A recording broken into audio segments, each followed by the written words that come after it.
When's the last time you celebrated any of your successes? The better I treat myself, the more I feel that I deserve it. Every second I'm driving that car, I don't want to say it makes me happy, but I enjoy it. Once you're up there, there's only one thing to do. Let's go back down. Adventure's over. You've already been that way. Very true. The reason I say that is when you said the end state being happy, I was thinking about it and I'm like,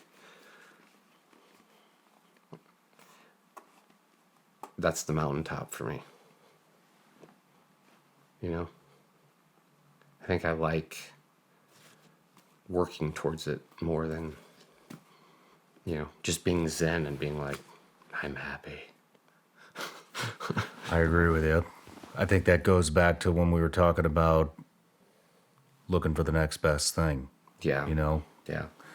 Some people do get to the top and Are happy. they're able to Enjoy it. to stop and enjoy it. And then there's the other breed where it's what's the next best thing? All right, I get. And I see that with guys in our community. I see that with highly successful entrepreneurs. When's the last time you celebrated any of your successes? Ever? You're saying I've had some? Absolutely, you have. Again, super dry. Sorry. That was a joke of, no, I haven't celebrated. I didn't know I've had some. No, never. I've never celebrated anything. Yeah. I remember one moment, and it was quick.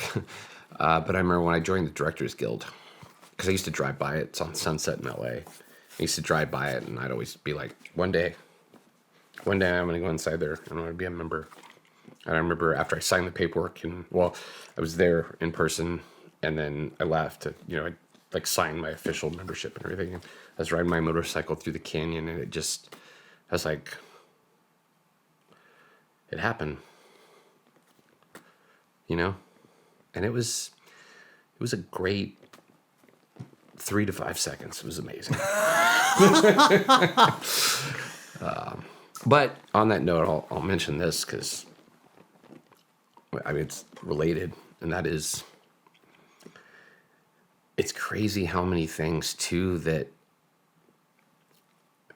were like dreams as a kid, and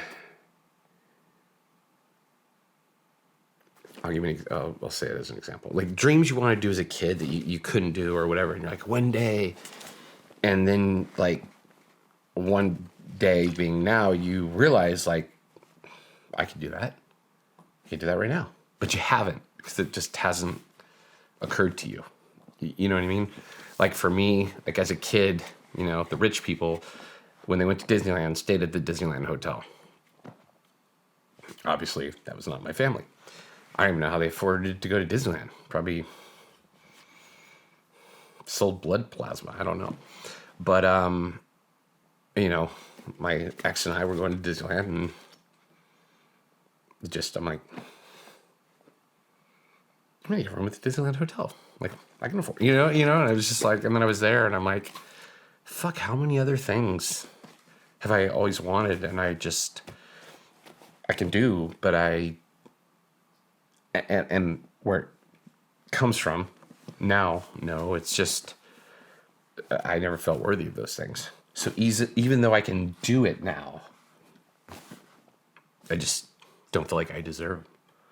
So again, it's been a process to work towards to go, like I bought a sports car. What'd you get? BMW i8. Nice. Dude, it's pretty sick.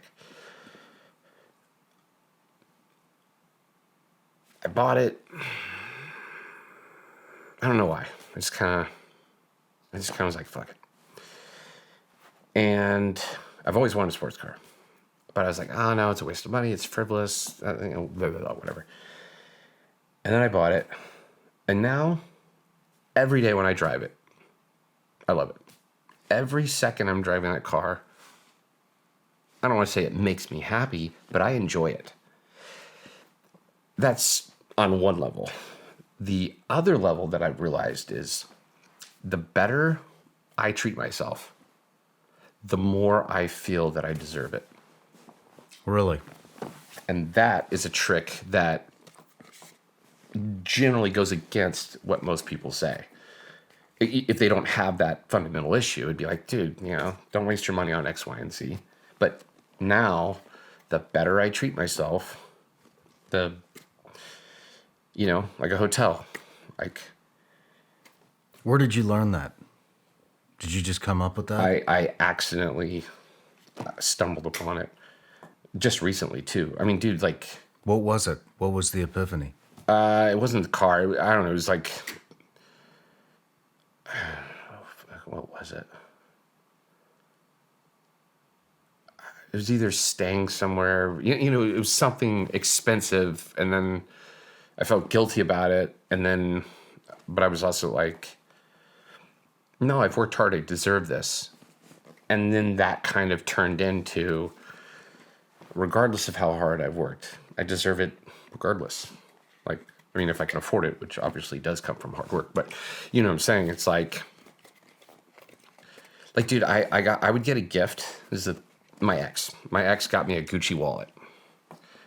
The entertainer ex got me a Gucci wallet. I hope she doesn't listen to this. She's gonna, she's gonna you couldn't come up with any other name. She might be busy entertaining. Well, she is busy entertaining her 2 kids. But she got me a Gucci wallet. That Gucci wallet sat in my closet for years. Years. Because, at the time, I was like, I'm not gonna carry, I don't know, it was like a $300 wallet. That's ridiculous. It was on the surface. Subsurface was, that's too nice for me. I'm not that way. You know what I mean? I'm not the kind of person to have a designer wallet. And I'm not saying I am now. Wearing jeans and Solomons. I'm not wearing it now, but I bought a really nice watch. You know what I mean? So it's still be you, but, you have to treat yourself well in order subconsciously to feel that you deserve to be treated well. If you don't treat yourself well, who else will? Or well, if you don't treat yourself well, who else will? And that was just accidental. And that's counter to, I used to, and I know you heard the podcast I did with John, but that's counter to the self-destructive behavior of, I will grow by destroying myself. Hey everybody, I'm Shawn Ryan. Click here to subscribe to the Shawn Ryan Show YouTube channel for the hottest and most compelling interviews that you will not see anywhere else. I've also made a playlist of all the previous SRS episodes so they're easy to find. You can find that right here.